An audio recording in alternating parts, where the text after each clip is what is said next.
रात के 1 बज रहे हैं, ठीक है, और मैं यहाँ पर आप लोगों की मेंस की कॉपी चेक कर रहा हूँ। मैं आपको दिखाता हूँ कि कैसी कैसी मिस्टेक लोग कॉपी में करते हैं आंसर राइटिंग के समय। एक बार उसको आप लोग ध्यान से देखिएगा थोड़ा। अगर आप इस कॉपी को देखेंगे तो सबसे पहले कुछ कॉमन एरर समझिए कि कॉमन एरर क्या है। ठीक है, सबसे पहला एरर है, अगर आप देखो तो पहले स्टेटमेंट में ही यहाँ पर क्या है कि इन्होंने मात्रात्मक त्रुटि की है। अच्छा, ये मात्रात्मक त्रुटि थोड़ी मोड़ी नहीं है। अगर आप देखोगे तो क्वेश्चन में यही की टर्म एक लिखा हुआ है मूर्तिकला, और उसको भी जब लिखा गया तो वो यहाँ पर गलत लिखा गया। ठीक है, चलो यही बात नहीं है भाई। अब सेकंड देखो, फिर मूर्तियाँ यहाँ पर गलत लिखी।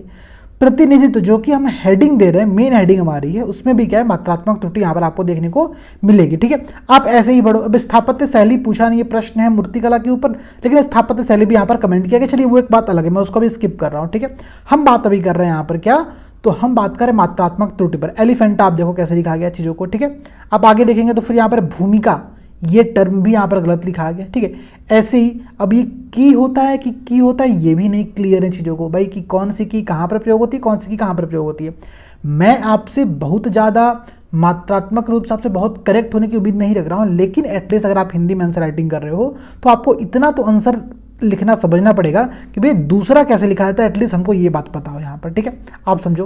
तो ये छोटे छोटे जो एरर है ना आप लोगों के, निर्णायक कैसे लिखा जाता है, आप इस बात को समझिए यहाँ पर कि ऐसी जो छोटी मोटी मिस्टेक्स हैं वो हमसे ना हो, इस बात का हम लोग को यहाँ पर ख्याल रखना पड़ेगा। ठीक है।